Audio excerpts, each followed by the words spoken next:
नमस्कार, आप देख रहे हैं मध्य प्रदेश का सबसे बड़ा न्यूज चैनल डीजीएनआर न्यूज और हमारे इस खास शो उठा पटक में आप सभी का बहुत बहुत स्वागत है। और बात यहां से शुरू करते हैं कि पिछले दिनों एनआरआई सम्मेलन में प्रधानमंत्री नरेंद्र मोदी ने कहा था कि इंदौर शहर सिर्फ एक शहर नहीं है बल्कि इंदौर एक दौर है।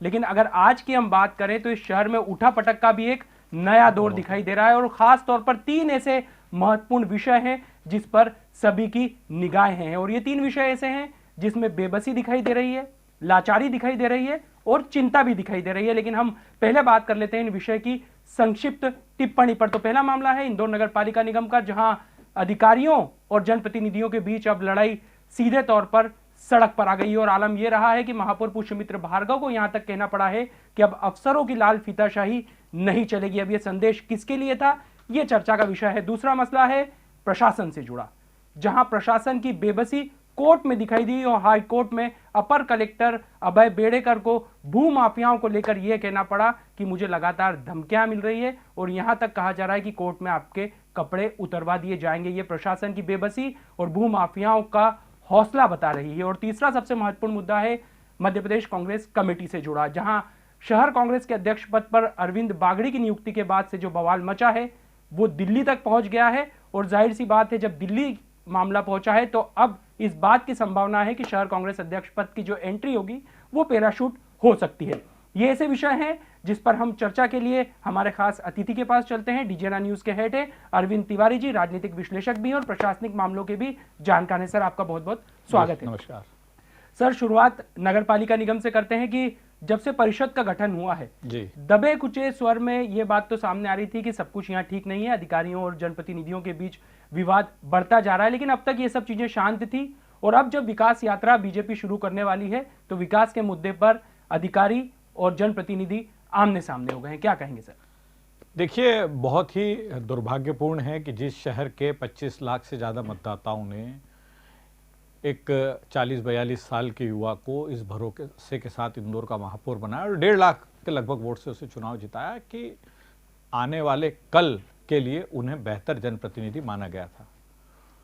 वो महापौर निर्वाचित होने के 6 महीने बाद जब अपने पार्षदों के साथ बैठता है तो उसको ये कहना पड़ता है कि क्या हम इंदौर के 6 विधानसभा क्षेत्रों में 6 स्थानों पर भूमि पूजन कर विकास यात्रा की औपचारिकता को पूरी कर दें और मुख्यमंत्री को खबर भेज दें। उन्हें यह कहना पड़ता है बैठक में अपने पार्षदों की पीड़ा सुनने के बाद कि 2.5 साल तक इस नगर निगम में जो चला वो अब नहीं चलेगा, अन्यथा आप तय कर लीजिए कि आपके साथ क्या होगा। ये महापौर इंदौर का चुनिंदा जनप्रतिनिधियों के बीच में, पार्षदों के बीच में कह रहा है, पार्षदों का दर्द सुनने के बाद। पार्षद क्या कह रहे हैं उसको भी सुनिए। कंचन गिडवानी है, एक ऐसे वार्ड की पार्षद है जो अच्छा खासा वार्ड माना जाता है, जो बहुत पिछड़ा हुआ वार्ड नहीं है, शहर के बीच का वार्ड है, पलसीकर क्षेत्र का वार्ड, संभ्रांत परिवार रहते हैं। और वो कंचन गिडवानी कह रही है कि मैं तो विकास यात्रा ही नहीं निकाल पाऊंगी। क्यों नहीं निकाल पाऊंगी कि मेरे वार्ड में सड़कों के पेचवर्क ही नहीं हुए हैं। मुद्रा शास्त्री जिस वार्ड की पार्षद है वो भी संभ्रांत लोगों का वार्ड है, काफी बुनियादी सुविधाओं का ढांचा वहां व्यवस्थित माना जाता है। वो कह रहे हैं कि मैं तो 4 महीने से स्ट्रीट लाइट के लिए लड़ रही हूँ, स्ट्रीट लाइट ही नहीं लग पा रही है। राजेश उदावत महापौर परिषद के सदस्य हैं, उनको कहना पड़ रहा है राजेश उदावत को कि 25 फाइलें बगीचों से संबंधित अपर आयुक्त ने लौटा दी है। नंदकिशोर पहाड़िया सीनियर पार्षद है, महापौर परिषद के सदस्य, नगर निगम की सामान्य प्रशासन समिति के चेयरपर्सन है, वो क्या बोल रहे हैं कि बोरिंग से जो पाइपलाइन बिछाने के प्रकरण है वो लौटाए जा रहे हैं, मंजूर नहीं किए जा रहे हैं। इन सब में अति कब हो रही है कि गजानन गावड़े वो क्या बोल रहा है। अभी आपने सुना होगा कि कुछ ही दिनों पहले बीजेपी की वर्किंग कमेटी की बैठक हुई थी, उसमें मुख्यमंत्री ने, पार्टी के सीनियर लीडर्स ने क्या कहा था कि इस बार 200 पार, 200 पार, अब की बार 200 पार, और सारा मिशन है बीजेपी का कि इस बार 200 पार और उसी पे सारा काम हो रहा। गजानन गावड़े क्या कह रहे हैं कि आप 200 की बात तो छोड़िए, 100 पार हो जाए तो बड़ी बात है। और ये इंदौर जैसे शहर में इंदौर जहां, और वो गढ़ है और जहां पर हर साल 2 साल में बड़े आयोजन के कारण बुनियादी सुविधाओं का ढांचा व्यवस्थित करते रहते हैं, पैसा मिलता रहता है। प्रवासी भारतीय सम्मेलन तो पैसा मिला, इन्वेस्टर समिट तो पैसा मिला, तो एक अच्छा खासा काम हो जाता है और लगातार छोटे मोटे काम चलते रहते। उस शहर की हालत है, वहां पर चुने हुए जनप्रतिनिधि कह रहे हैं कि आप 200 पार की बात तो छोड़िए, 100 भी मिल जाए तो बड़ी बात है। तो ये सारा जो घटनाक्रम कल हुआ है, विकास यात्रा के लिए बैठक बुलाई, 5 तारीख से विकास यात्रा शुरू होना है, और विकास यात्रा के लिए जो बैठक बुलाई जा रही है उसमें पार्षद क्या कह रहे हैं कि हम विकास यात्रा कैसे निकालें, क्या मुंह लेकर हम जनता के बीच जाएं, हमारे काम ही नहीं होते। एक पार्षद ने कहा कि हम अधिकारी के कक्ष में जाते हैं तो वहां पे ठेकेदार बैठे रहते हैं, वो हमसे बात करना तक उचित नहीं समझते हैं। एक सीनियर पार्षद है सुरेश कुरवाड़े, उन्होंने क्या कहा, उन्होंने कहा कि मैं ड्रेनेज के सिटी इंजीनियर के कक्ष में गया तो वो मुझे देखकर कमरे से बाहर चले गए, मैं जब तक बैठा रहा वो कमरे में ही नहीं आया। तो बड़ी विचित्र स्थिति है। और कल ये जो कुछ घटनाक्रम हुआ इसने ये स्पष्ट कर दिया है कि कहीं ना कहीं चुने हुए जनप्रतिनिधियों पर नौकरशाही हावी है। कल जिस तरह से उनका दर्द सामने आया, दूसरा ये कि पुष्यमित्र भार्गव जैसा महापौर जब इस शहर को मिला था तो बहुत उम्मीदें हैं, अभी भी बहुत कम समय हुआ, हमें बहुत उम्मीद है, लेकिन कल उनका भी जो दर्द सामने आया वो कहीं ना कहीं ये संकेत दे रहा है कि अभी नगर निगम में हालात ठीक नहीं है। और नौकरशाही हावी, भाई 2.5 साल उन्होंने कहा कि 2.5 साल जो चला वो चल गया, अब नहीं चल पाया। तो 2.5 साल कौन था? 2.5 साल एक सीनियर IAS अधिकारी प्रशासक था नगर निगम का। तो इसका मतलब या तो उस 2.5 साल के दौर में नौकरशाही बेलगाम हो गई और अब जो चुने हुए जनप्रतिनिधि आ रहे हैं उन्हें कुछ समझ नहीं रही। तो बड़ा मतलब कल का जो घटनाक्रम हुआ वो बहुत ही चौंकाने वाला है। वैसे सर क्या ये माना जाए कि ये परिपाटी इंदौर के लिए नई नहीं है, और खास तौर पर जो बीजेपी के अंदर की भी एक आंतरिक कला है उसके पीछे की कहानी भी इनके माध्यम से हम परत दर पर अगर देखें तो वो सार्वजनिक होती, क्योंकि जब उमाशंकर शर्मा महापौर रही तो कैलाश विजयवर्गीय माना जाता था कि उस टिकट के पीछे वो शामिल है, लेकिन जब महापौर बनी उमाशंकर शर्मा तो उसके बाद कैलाश जी को यहाँ तक कहना पड़ा कि मैं अब नगर पालिका निगम की तरफ पैर रखकर भी नहीं सोता हूँ। और उसके बाद में कृष्ण मुरारी मोघे भी एक समय ऐसा आया कि उन्होंने पत्रकार वार्ता करके इस्तीफे की पेशकश कर दी। तो क्या आप मानते हैं कि जो इतिहास है और इन सब में सबसे ज्यादा महत्वपूर्ण है कि परिस्थितियों के बीच में मुख्यमंत्री या प्रदेश के मुखिया शिवराज सिंह चौहान ही रहे, तो क्या ये माना जाए कि जो इतिहास है वो एक बार फिर दोहरा रहा है, क्योंकि यहाँ पर महापौर पुष्यमित्र भार्गव के पीछे भी कहीं ना कहीं 2 नंबर की जो पॉलिटिक्स है वो मजबूत दिखाई दे रही है? देखिए, निश्चित तौर पर ये बिल्कुल सही बात है कि कहीं ना कहीं इसके पीछे कोई राजनीतिक वजह भी है। पुष्यमित्र भार्गव का महापौर का टिकट पाना और महापौर बन जाना उस दौर में माना गया कि सत्ता के शीर्ष पर बैठे लोग नहीं चाहते थे कि पुष्यमित्र भार्गव महापौर का, वो निशांत खरे जी के टिकट को लेकर, निशांत खरे के टिकट को लेकर, और निशांत खरे लगभग उम्मीदवार घोषित होने की स्थिति में आ ही गए थे। ये माना जा रहा था भाजपा में कि निशांत खरे ही उम्मीदवार होंगे, लेकिन पुष्यमित्र भार्गव उम्मीदवार हो। पुष्यमित्र भार्गव का पूरा चुनाव संचालन कैलाश विजयवर्गीय के हाथों में था। 2 नंबर की भाजपा जो इंदौर में प्रचलन में शब्द है कि 2 नंबर की भाजपा, 2 नंबर की भाजपा, चूंकि कैलाश ने पूरे चुनाव की कमान संभाली थी तो पूरे प्राणपण से जुटी और पुष्यमित्र भार्गव एक अच्छे खासे मार्जिन से इंदौर के महापौर बने। उनके महापौर बनने के बाद भी अक्सर ये बात उठती रहती थी कि कंट्रोलिंग अथॉरिटी 2 नंबर के नेता ही हैं। लेकिन मुझे लगता है कि पुष्यमित्र भार्गव व्यापक नजरिए वाले नेता हैं और हम जो देख रहे हैं परिदृश्य के सबको साथ लेकर चल रहे हैं वो, तो उस स्थिति में, और जब जनता ने, इंदौर की जनता ने 85 वार्डों में से केवल 18 वार्ड विरोधी दल को दिए और 1.5 लाख से ज्यादा वोटों से महापौर का चुनाव पुष्यमित्र भार्गव को जिताया, तो उसके बाद मुझे लगता है कि यदि ये सब कुछ हो रहा है तो बहुत ही दुर्भाग्यपूर्ण है और इस शहर के लोगों के साथ एक अन्याय हो रहा है। लेकिन सर यहाँ क्या ये पॉलिटिकल टाइमिंग ठीक है, क्योंकि यहाँ पर बात की जा रही है विकास यात्रा जो परसों से शुरू होने वाली है और दूसरी तरफ जनप्रतिनिधि कह रहे हैं कि विकास के काम नहीं हो रहे हैं, तो वास्तव में जनता को दिखाने का क्या प्रयास किया जाएगा, ये भी अपने आप में एक बड़ा सवाल है। उसके साथ ही सर एक दूसरी, यदि हम रोचक तथ्यों पर गौर करें तो पिछले 6 महीने में लगातार हमारे सामने, जैसे मैंने पहले भी कहा कि ये बातें सामने आती रही और कल महापौर का ये कहना कि जिसको जाकर आपको कहना हो कह दीजिए, हाँ। ये किसकी तरफ इशारा है, ये महापौर किसकी तरफ कहना चाह रहे हैं, ये अभी थोड़ा सा अस्पष्ट है, लेकिन अगर आप बताना चाहेंगे कि उनका इशारा किसकी तरफ है तो बेहतर हो। देखिए अभिषेक, 2 बातें बहुत स्पष्ट है कि विकास यात्राएं जो है वो मुख्यमंत्री शिवराज सिंह चौहान और भारतीय जनता पार्टी का ड्रीम प्रोजेक्ट है और इस बार ये यात्राएं पार्टी नहीं निकाल रही है, इस बार ये यात्राएं सरकार निकाल रही है। प्रशासन इसमें जो है भागीदार है, सरकारी एजेंसियां भागीदार, और मुख्यमंत्री किस स्तर पर बात कर रहे हैं, नगर निगम भी भागीदार, नगर निगम भी भागीदार, और मुख्यमंत्री किस स्तर पर बात कर रहे हैं कि वो कह रहे हैं कि आप लोग जाइए विकास यात्रा के माध्यम से ज्यादा अपने क्षेत्र में घूमिए, विकास कार्यों की शुरुआत करिए, जो विकास कार्य हो गए हैं उनके बारे में बात करिए, जो हमने कराया अपनी उपलब्धियों के बारे में बात करिए, जो हितग्राही हैं उनसे मिलिए, उनको बताइए कि उनकी क्या स्थिति है और उनको बताइए कि सरकार आपके लिए किस किस तरह की योजना ला रही।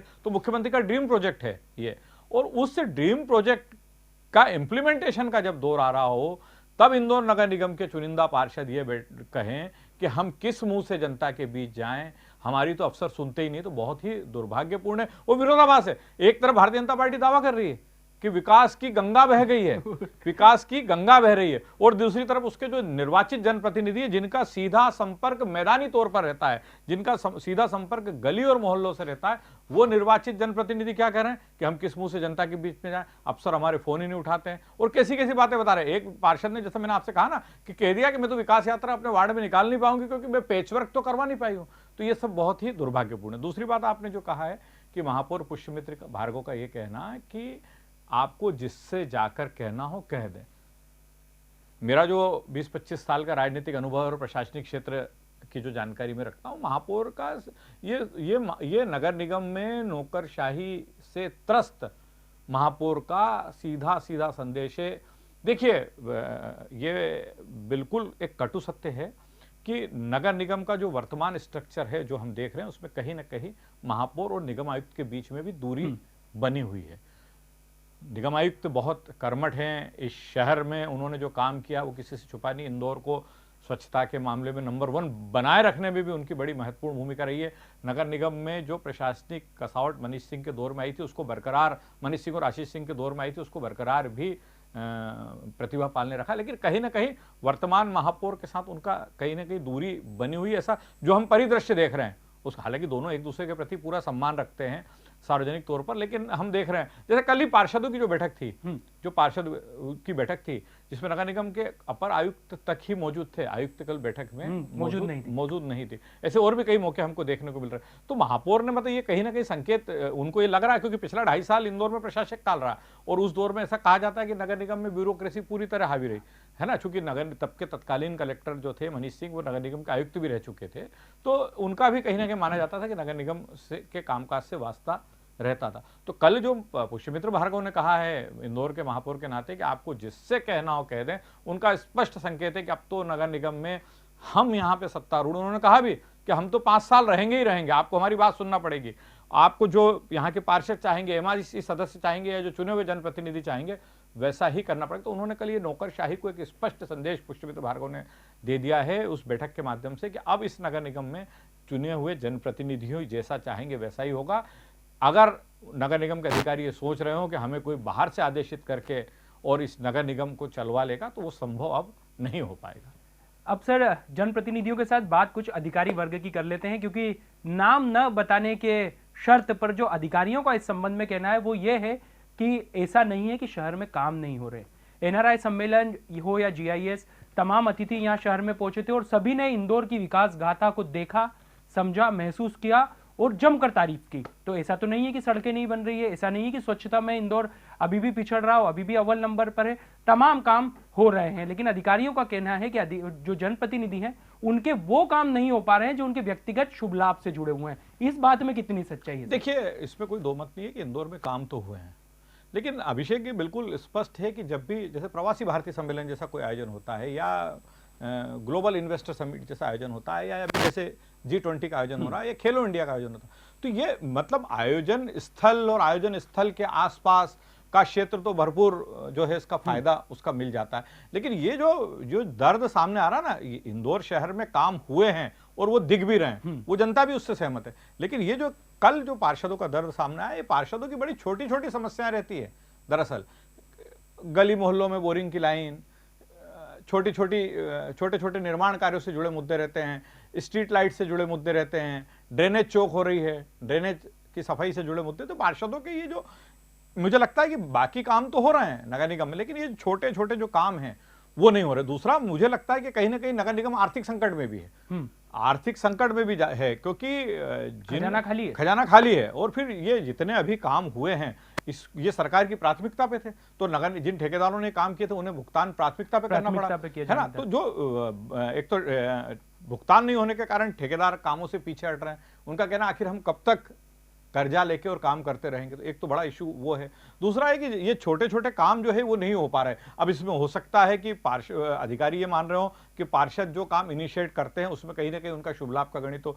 दूसरा ये कि अधिकारियों को ये भी ध्यान रखना पड़ रहा है कि नगर निगम की आर्थिक स्थिति क्या है, क्योंकि इंदौर नगर निगम में एक काम बहुत अच्छा हुआ है पिछले कुछ सालों में कि जो पहले काम हो जाते थे और बाद में फाइलें मंजूर होती रहती थी, वो सिस्टम पे कहीं ना कहीं कोई अंकुश लगा पीड़ा भी जनप्रतिनिधियों की तो नहीं हो सकती। लगा हो सकता है कि ये भी पीड़ा हो, क्योंकि पहले तो जनप्रतिनिधि काम करवा लेते ठेकेदार से, बाद में टेंडर हो जाता था और उसके बाद भुगतान हो जाता था। अब वैसा बहुत कम मामलों में हो पा रहा है, क्योंकि तो हो सकता है कि पार्षदों की वो भी उस कारण भी एक पीड़ा हो। तो कहीं ना कहीं ये बात बिल्कुल सही है आपकी कि नगर निगम में एक वर्क कल्चर डेवलप हुआ है।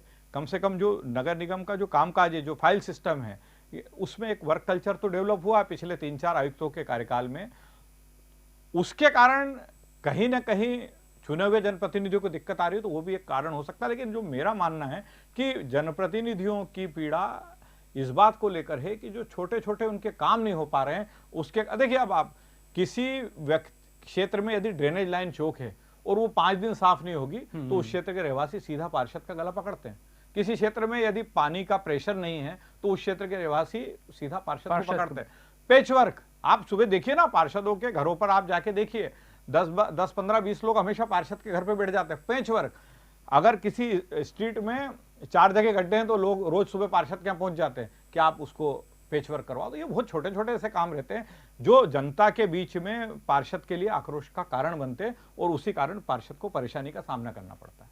तो कुल मिलाकर बड़े काम तो हो रहे हैं, लेकिन जो छोटे काम नहीं हो रहे हैं वो कहीं ना कहीं बड़े विवादों की अच्छा, इसमें अभिषेक ये भी हो रहा है, महापौर जब भी लगातार बैठकें ले रहे हैं, ये इंदौर नगर निगम में इसी परिषद के कार्यकाल में हम देख रहे हैं कि वो जब बैठक लेते हैं तो पार्षदों को अधिकारियों से रूबरू करवाते हैं। अधिकारी भी जो विभाग प्रमुख रहते हैं वो लगभग बैठकों में मौजूद रहते हैं। लेकिन ये चिंता का विषय है कि इतनी मॉनिटरिंग, इतने निर्देश, सब कुछ होने के बावजूद पार्षदों के काम क्यों नहीं हो पा रहे हैं। उसके बावजूद अधिकारी जो है महापौर के इतने सख्त रवैये के बावजूद नौकरशाही नगर निगम में हावी क्यों है, जनप्रतिनिधियों की सुनवाई क्यों नहीं हो रही, ये सब बड़ा चिंता का विषय है। तो एक चिंता का विषय है। लेकिन फिलहाल नगर पालिका निगम में जो अधिकारियों और जनप्रतिनिधियों के बीच पेचीदगी भरा माहौल है, उसको लेकर हम इतना कह सकते हैं कि विकास यात्रा के ठीक पहले जो ये विवाद यात्रा शुरू हुई है, इसके जल्द समाप्त होने के आसार दिखाई नहीं दे रहे हैं और उम्मीद की जा रही है। और जैसा कि महापौर ने कहा कि मुख्यमंत्री तक सभी के दस्तखत करने के बाद ये शिकायत दर्ज कराएंगे, तो जाहिर सी बात है कि अब इस मामले में मुख्यमंत्री के हस्तक्षेप का सभी को इंतजार रहेगा। और अब बात कर लेते हैं दूसरी सबसे बड़ी प्रशासनिक पीड़ा और बेबसी की। दरअसल मध्य प्रदेश में भू माफियाओं के खिलाफ या अलग अलग क्षेत्रों से जुड़े माफियाओं के खिलाफ जमकर अभियान चलाया गया, बड़ी बड़ी बातें की गई, बड़े बड़े दावे किए गए, कई के अवैध साम्राज्य भी ध्वस्त किए गए। लेकिन क्या वास्तव में वो इतना असरकारी साबित हुआ, ये हम बता सकते हैं दावे से कि नहीं। और उसका उदाहरण हमें हाईकोर्ट में देखने को मिला। दरअसल सुप्रीम कोर्ट के निर्देश के बाद जो तमाम भू माफियाओं से पीड़ित प्लाट धारक थे, उन्हें अपना अपना हक दिलाने के लिए प्रशासन जद्दोजहद कर रहा है। लेकिन कल जब हाईकोर्ट में इस मामले को लेकर सुनवाई हुई तो इंदौर के अपर कलेक्टर अभय बेड़ेकर को यह कहना पड़ा कि भू माफिया उन्हें धमकी दे रहे हैं और कोर्ट में उनके कपड़े उतरवाने तक की बात कह रहे हैं। यह प्रशासन की बेबसी है और बता रही है कि तमाम कार्रवाइयों के बावजूद माफियाओं के हौसले बुलंद है। सर, ये अपने आप में बड़ी खबर है और इंदौर जैसे जो कि प्रदेश की व्यावसायिक राजधानी है और इसे भू माफियाओं का अड्डा कहा जाता है, यहाँ माफियाओं की ताकत और हिम्मत सरकार से ज्यादा दिखाई दे रही है। देखिए, बिल्कुल सही कहा आपने कि राज्य के न्याय के सबसे बड़े मंदिर में हाईकोर्ट राज्य में न्याय का सबसे बड़ा मंदिर है। उस मंदिर में एक आईएएस अधिकारी, एक दमदार आईएएस अधिकारी जो इंदौर का अपर कलेक्टर है और जो सुप्रीम कोर्ट के निर्देश पे सुप्रीम कोर्ट ने इंदौर के 4 भूमाफिया को सशर्त जमानत दी थी कि हम इस बात के लिए आपको जमानत दे रहे हैं कि आप इसलिए जमानत दे रहे हैं कि आप प्रशासन के साथ तालमेल जमा के जिन लोगों की गाढ़ी कमाई का पैसा आपने हड़पा है, जो दर दर भटक रहे हैं, उनके साथ उनके मामले सुलझाइए। लंबी प्रक्रिया हो गई है। जब सुप्रीम कोर्ट में इस मामले की अंतिम सुनवाई होना थी, जमानत, तब इंदौर के जिला कलेक्टर तत्कालीन मनीष सिंह सेंट्रल जेल गए थे पूरी टीम को लेके। और ये जो भूमाफिया जेल में बंद थे, चाहे वो चंपू अजमेरा हो, चिराग शाह हो, नीलेश अजमेरा हो, और इन सब से उन्होंने वहां पे बात की थी और उनसे पूछा था कि भाई ये सुप्रीम कोर्ट में हमको रिपोर्ट पेश करना, कैसे सेटलमेंट इनका तुम करोगे। उन्होंने जो अपना प्लान बताया था उसके आधार पर एक रिपोर्ट तत्कालीन अधिकारियों ने वहां पेश की थी और उसी के बाद सुप्रीम कोर्ट ने सशर्त जमानत दी थी। कल उस मामले में जब लगातार हाईकोर्ट मॉनिटर कर रहा है, कल उस मामले की जब सुनवाई थी तो इंदौर के अपर कलेक्टर अभय बेडेकर, जो कि उस टीम को लीड कर रहे हैं जो कि प्लाट धारकों और भूमाफियाओं के बीच में, इन्हें भूमाफिया ही कहना चाहिए, इनको कॉलोनाइजर कहना कहते उचित नहीं, क्योंकि इन्होंने इंदौर में इतना लोगों का दमन किया है, इतने लोगों की शहर में गंदगी फैलाने स्वच्छ शहर में गंदगी फैलाई और लोगों की गाड़ी कमाई का इतना पैसा हड़पा कि इन्हें भूमाफिया ही कहा जाना चाहिए। तो उन्होंने कहा, पूछा कोर्ट ने कि भाई क्या स्टेटस है, तो उन्होंने बड़ी मतलब ये मुझे लगता है कि सीधी चुनौती है जो अभय बेडेकर ने कोर्ट में कहा ना, वो प्रशासन के लिए सीधी चुनौती है, इंदौर के कलेक्टर इलैयाराजा के लिए सीधी चुनौती है, मुख्यमंत्री शिवराज सिंह चौहान के लिए सीधी चुनौती। क्या कहा उन्होंने कि साहब मैं तो बेबस हूं, अब मैं कुछ जितना मुझसे बंद पड़ता था मैंने किया, मैं बार बार नोटिस दे रहा हूं लेकिन ये लोग आते ही नहीं है। और उसने कहा कि मुझे तो ये लोग कोर्ट में कपड़े उतरवाने की धमकी देते हैं और बोलते हैं नौकरी ले लेंगे तुम्हारी। तो ये तो बहुत ही दुर्भाग्यपूर्ण है एक सरकारी अधिकारी का न्याय की सर्वोच्च पीठ के सामने ये कहना। तो और ये लग रहा है, वो इससे संकेत भी मिलता है कि भूमाफिया के हौसले कितने बुलंद है, जो लोग महीनों सालों जेल में रह लिए, जिन्हें सुप्रीम कोर्ट से बड़ी मुश्किल से सशर्त जमानत मिली है, वो लोग अगर इस तरह का व्यवहार कर रहे हैं और उसके कारण प्रशासन को लाचार और बेबस स्थिति बताना पड़ रही। कल एक और चौंकाने वाला घटनाक्रम ये हुआ है हाईकोर्ट के सामने कि जब कोर्ट ने पूछा कि भाई इन लोगों पे कितने आपराधिक मामले हैं, क्या स्टेटस है, इन पे लीगल स्टेटस क्या, कितने केसेस चल रहे हैं, तो अपर कलेक्टर ने अनभिज्ञता जाहिर की। उन्होंने कहा था अभी हमारे पास इसकी जानकारी नहीं है और हमारे पास तो केवल बाणगंगा थाने से ही जानकारी हमें मिली है, बाकी हमें जानकारी मिल नहीं रही है। तो कोर्ट ने बड़ा आश्चर्य व्यक्त किया कि जब आपके पास ही जानकारी नहीं है तो फिर किसके पास इसकी जानकारी होगी। आप इस केस को हैंडल कर रहे हो, प्रशासन के पास सारे सूत्र हैं। सुप्रीम कोर्ट ने यहां तक प्रशासन से कहा था कि यदि ये लोग सशर्त जमानत का पालन न करें तो आप इनकी जमानत निरस्त करने का भी आवेदन कर सकते हैं। तो मेरा यह भी सवाल है इस विषय पर अभिषेक कि यदि प्रशासन के साथ लगातार बैठकें होने के बावजूद भी इन प्लाट धारकों की समस्याओं का निदान नहीं हो रहा, अभी भी ये दर दर भटक रहे हैं, तो प्रशासन ने अभी तक इन भूमाफियाओं की जमानत रद्द करवाने की पहल क्यों नहीं की? अब क्यों ये बात उठ रही है? ये बात पहले भी हो सकती थी ना। ये कोर्ट के सामने प्रशासन जाता और कहता कि हम इनकी जमानत रद्द करने के लिए आवेदन देना चाहते हैं कोर्ट के सामने। तो मतलब ये बहुत, कल का जो घटनाक्रम है माननीय उच्च न्यायालय के सामने जो हुआ बहुत ही चौंकाने वाला। वो ये भी बताता है कि इंदौर के भूमाफियाओं के हौसले कितने बुलंद हैं, ये किसी को कुछ समझते नहीं। और कई पीड़ितों से मेरी बात हुई इस मामले में, जो पीड़ित हैं, जो जिन्हें सुप्रीम कोर्ट के आदेश के बाद उम्मीदें बंधी थी, वो तो अब सीधा एक ही बात कहने लगे कि अब हमारा भरोसा प्रशासन पे से उड़ गया है। देश की सबसे बड़ी अदालत ने जब हमारे कहा कि इनके मामलों का निपटारा करवाइए, उसके बाद जिस तरह से हम भटक रहे हैं, और हम बोले अधिकारियों के कमरों में जाते हैं तो वहां भूमाफिया बैठे मिलते हैं हमको। कुछ लोगों का तो यह भी स्पष्ट आरोप है कि ये भूमाफिया जो है अधिकारियों के माध्यम से हम पर दबाव बना रहे हैं। एक और बात इसमें जो बहुत चौंकाने वाली है वो यह है कि भूमाफिया लोगों को प्लाट देने के बजाय, भाई आज से 20 साल पहले किसी व्यक्ति ने अपनी गाड़ी कमाई का पैसा या बैंक से लोन लेके पैसा किसी प्लाट को खरीदने में लगाया था, तो उसने कोई गलती थोड़ी की थी। उसने सारे कागज देखने के बाद ही उस कॉलोनी में प्लाट लिया था ना। भूमाफिया ने क्या किया, इस शहर में बड़े जादूगर हैं जमीन के लोग, मतलब इनके साथ जितनी सख्ती की जाए उतनी कम है। इन लोगों ने क्या किया, एक एक प्लाट दो दो व्यक्तियों को बेच दिए। जब सुप्रीम कोर्ट का डंडा हुआ उसके बाद अब ये लोगों पे दबाव बना रहे हैं कि आप तो अपना पैसा ले, अरे उस समय उसका जो 2 लाख रुपए का प्लाट था, आज ये 20 लाख रुपए का प्लाट है, तो उसका तो इन्वेस्टमेंट था ना। उसको बोल रहे हैं आप तो 2 लाख रुपए ले लीजिए, 50 लाख रुपए ले लीजिए, उस पर दबाव बना रहे हैं। तो बड़ी मतलब लोगों का कहीं ना कहीं मुझे लगता है कि ये एक एपिसोड ऐसा है जिस पर इंदौर के कलेक्टर इलैयाराजा टी को बहुत ध्यान देना चाहिए। कोई रियायत ऐसे घटिया लोगों के साथ इनको बरतना नहीं चाहिए। और बहुत संवेदनशील माने जाते हैं इलैयाराजा, हम देख रहे हैं पिछले कई दिनों से वो जो जनसुनवाई में उनका जो जनता के प्रति संवेदनशीलता है, दर्द है, वो झलकता है। तो ये सब लोग भी तो पीड़ित हैं, और ये लोग तो उन लोगों से पीड़ित हैं जिन्होंने उनसे पैसा लिया, उनकी गाड़ी कमाई का पैसा हड़प के बैठे हुए हैं। तो ऐसे लोगों के साथ तो मुझे लगता है कि बहुत सख्ती की जरूरत है।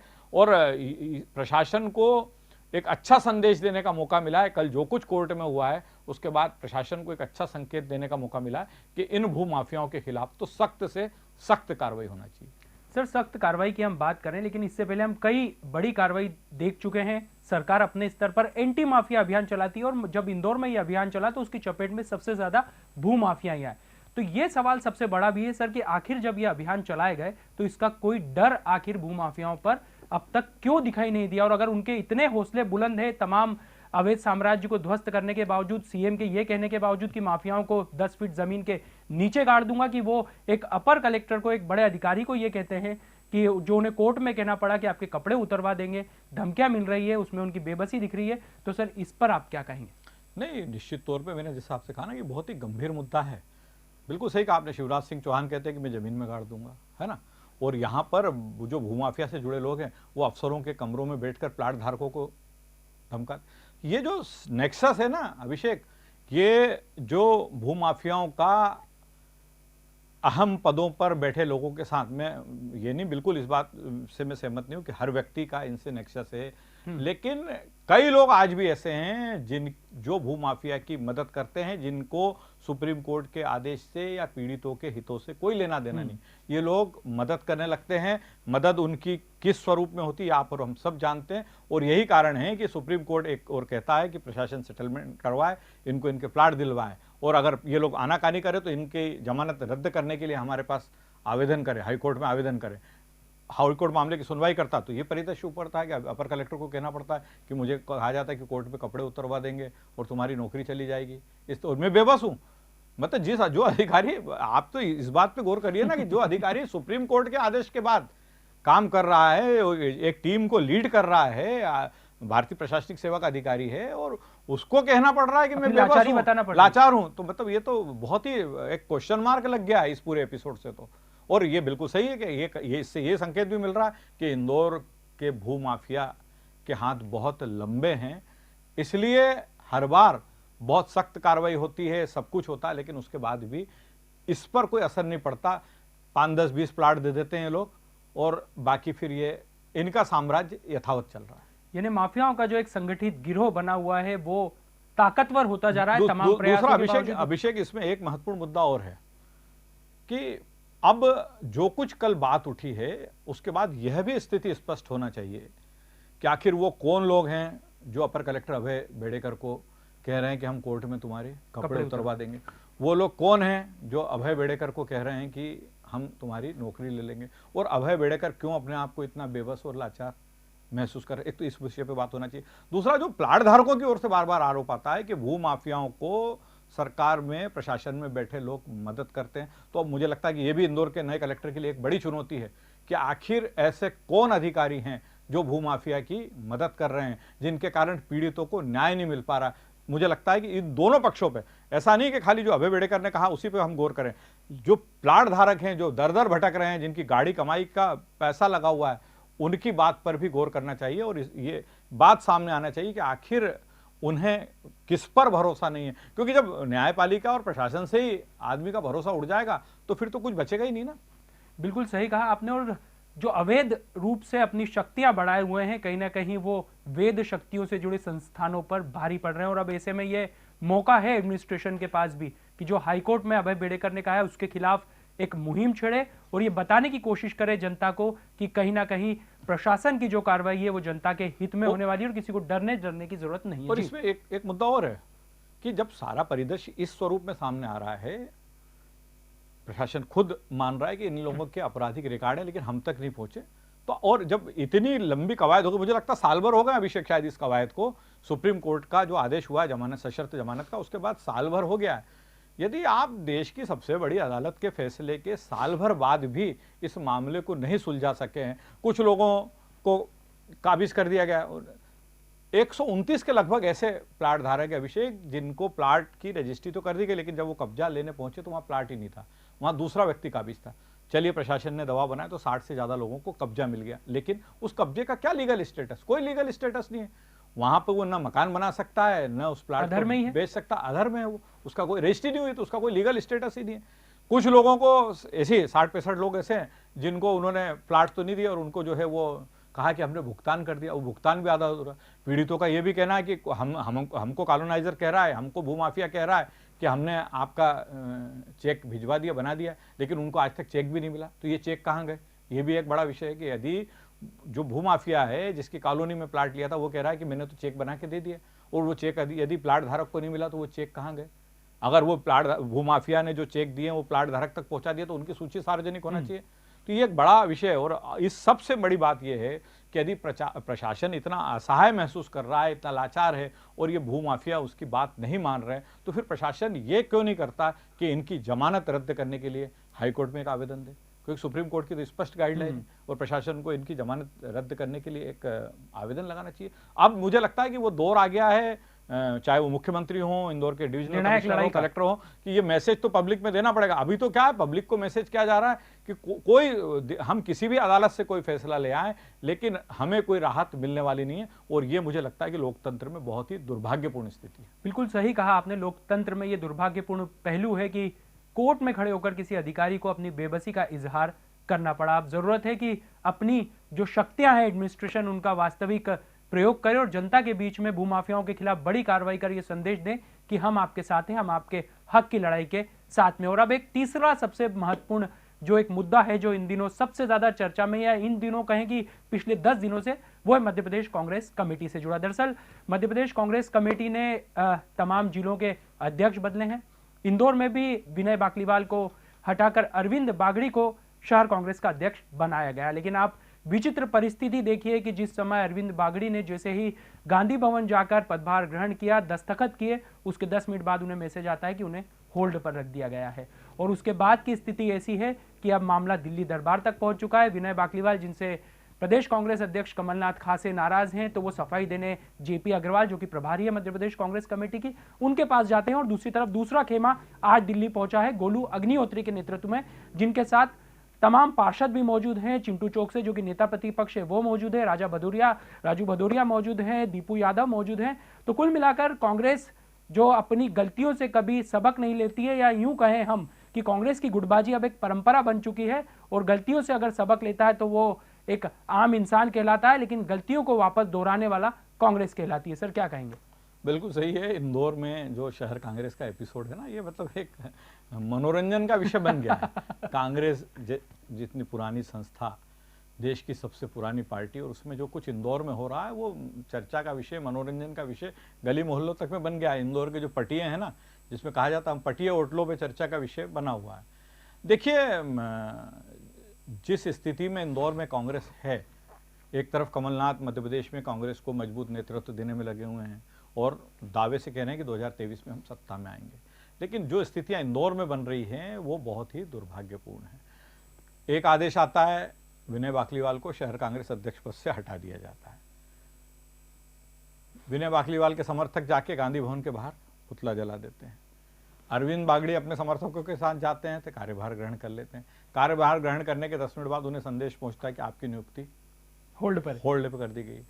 अचानक एक महत्वपूर्ण निर्णय होता है। मतलब ये इंदौर में कांग्रेस के लिए बहुत दुर्भाग्यपूर्ण, क्योंकि इस शहर में कांग्रेस के वो तमाम दिग्गज नेता, मतलब हम पुराना इतिहास देखें, वीवी द्रविड़, राम सिंह भाई वर्मा से लेके गंगाराम तिवारी, प्रकाश चंद सेठी, महेश जोशी, सुरेश सेठ, यज्ञदत्त शर्मा, इंदौर से कांग्रेस की राजनीति चलती थी।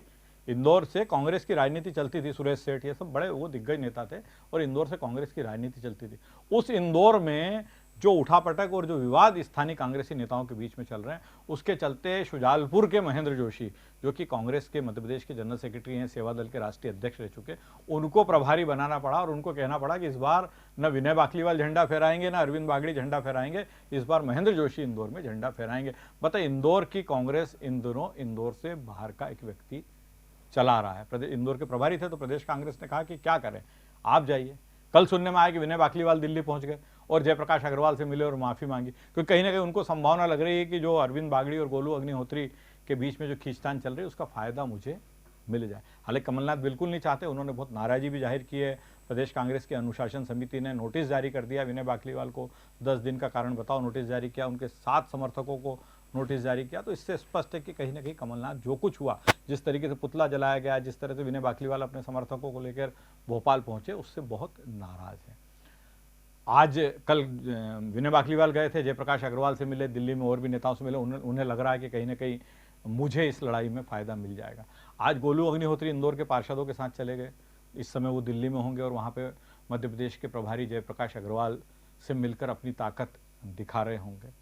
हो सकता है कल अरविंद बागड़ी चले जाएं, है ना। इसके पहले एक बैठक हो चुकी है गोलू, जिसमें कृपाशंकर शुक्ला मौजूद थे, छोटू शुक्ला मौजूद थे, छोटे यादव मौजूद थे, सुरेश मिंडा मौजूद थे और करीब 12-13 पार्षद थे। 15-16 ब्लॉक अध्यक्ष मौजूद थे, वो एक प्रस्ताव पारित कर चुके हैं और जो पार्टी के केंद्रीय नेतृत्व को भेज चुके हैं कि हम जो है गोलू अग्निहोत्री को अध्यक्ष पद पर देखना चाहते। तो ये जो सब खींचतान चल रही है, ये मुझे लगता है कि जो नवंबर में चुनाव होने वाले हैं, विधानसभा चुनाव, उसमें कांग्रेस की मजबूत धरातल करने के बजाय इसको खोखला कर रही है, खोखला कर रही है। ये सब जो कुछ हो रहा है ना, और जिस तरह से कांग्रेस की इनफाइटिंग सामने जनता सब देख रही है, सामने आ रही, जनता सब देख रही है। अब लोग कहते हैं कि कमलनाथ मध्य प्रदेश के सर्वशक्तिमान नेता हैं, और जो कमलनाथ कहते हैं उसको केंद्रीय नेतृत्व टालता नहीं है। कमलनाथ के दफ्तर से ये जानकारी आ रही है कि उन्होंने तो शहर कांग्रेस अध्यक्ष के लिए गोलू अग्निहोत्री का नाम आगे बढ़ाया था, ये नाम दिल्ली में बदल गया। जिला कांग्रेस पे कह रहे कि कमलनाथ ने बलराम पटेल, प्रदेश कांग्रेस से बलराम पटेल का नाम आगे बढ़ा था और सदाशिव यादव यथावत रखे। तो फिर आखिर ऐसा कौन सा नेता है या वो कौन सी जो कमलनाथ को चुनौती दे रहा? तो घूम फिर के नाम आता है कि ये सब जीतू पटवारी के कहने पे हो रहा है, जीतू पटवारी के कहने पर हो रहा है। तो मतलब ये अंदाज लगा लीजिए कि जिस कमलनाथ के भरोसे कांग्रेस का केंद्रीय नेतृत्व मध्य प्रदेश में चुनाव लड़ना चाहता है, जो कमलनाथ मध्य प्रदेश में कांग्रेस का सबसे फेवरेट चेहरा माना जा रहा है, जो कमलनाथ मध्य प्रदेश में कांग्रेस को सत्ता में लाने में पूरी ताकत लगा रहे हैं, उन कमलनाथ के जो फैसले हैं, उन कमलनाथ की जो अनुशंसाएं हैं, उसको भी दिल्ली में केंद्रीय नेतृत्व के सामने जीतू पटवारी ओवर रूल करवा रहे हैं, ऐसा कांग्रेस के ही नेता कह रहे हैं। तो अब ये जो कांग्रेस में उठापटक ये शुरू हो गई है वर्चस्व की, कि इंदौर जीतू पटवारी का ये जो फैसला आया केंद्रीय नेतृत्व का, उससे ऐसा लगता है कि जीतू पटवारी चाहते हैं कि इंदौर में उनकी ही सत्ता रहे, वो जैसा चाहें वैसा हो जाए। और उन्होंने एक संदेश भी दे दिया, ये दोनों नियुक्तियां जो हुई है, एक अरविंद बागड़ी का अध्यक्ष बनना और दूसरा सदाशिव यादव का यथावत रहना, इसके माध्यम से जीतू पटवारी ने संकेत देने की कोशिश की है कि मध्य प्रदेश में भले ही कमलनाथ की चल रही हो, मध्य प्रदेश में भले ही उनकी अनुशंसाएं मानी जा रही हो, लेकिन इंदौर में तो मैं जो चाह रहा हूँ वही मैं करवा रहा हूँ।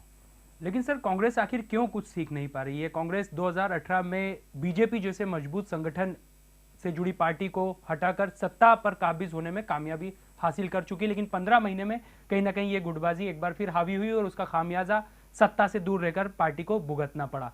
अब जो आंतरिक कलह एक बार फिर सत्ता पर हम सभी के सामने, तो उससे इतना जरूर साबित हो रहा है कि कांग्रेस के लिए सत्ता आंतरिक पार्टी और संगठन से जुड़ी है, न कि जनता के बीच जाकर उनको चयन करने के आधार पर चुनी हुई है। सर, क्या कहेंगे? देखिए अभिषेक, बिल्कुल सही बात कहा कि कांग्रेस में कई अच्छे निर्णय हो रहे हैं, और जैसे कांग्रेस ने एक संगठन मंत्री की व्यवस्था शुरू कर दी है ना, कहीं ना कहीं उससे ये कि सारा जो ग्राउंड लेवल का वर्किंग है उसका फीडबैक प्रदेश कांग्रेस तक पहुंचने लगे।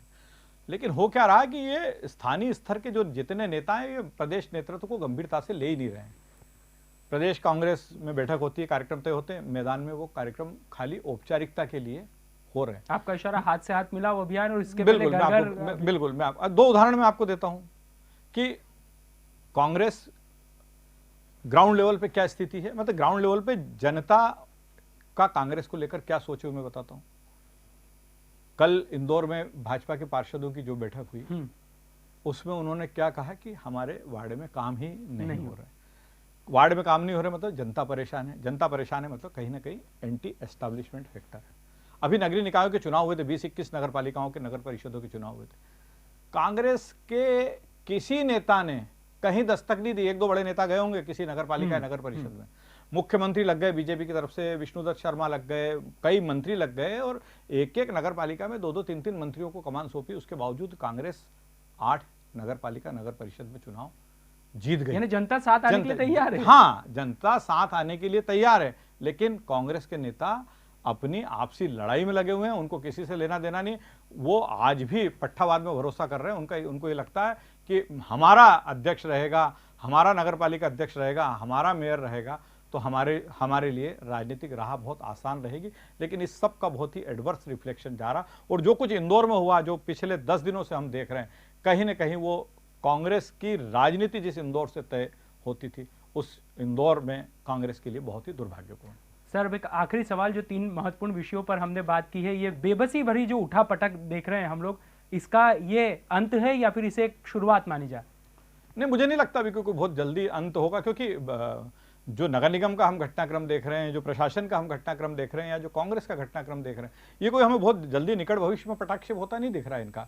ये मुझे लगता है कि चाहे कांग्रेस का नेतृत्व तो उसकी भी कोई बहुत रुचि नहीं है कि ये सब सुलझ जाए। वो तो चाहता है ये सब चलता रहे, कोई उसकी रुचि नहीं। प्रशासन देखते हैं, प्रशासन के लिए एक चुनौती खड़ी हुई है, तो प्रशासन कितना असरकारक होता है, ये जो कुछ कल परिदृश्य सामने आया और नगर निगम में जो हमने परिदृश्य देखा, उसके बाद अब ये देखना है कि जो इंदौर के निर्वाचित महापौर ने कल जो कुछ कहा है, आज जो उनकी रिएक्शन सामने आई है, उसके बाद सरकार उसको कितनी गंभीरता से लेती है, ये सब चीज़ें अब देखने की।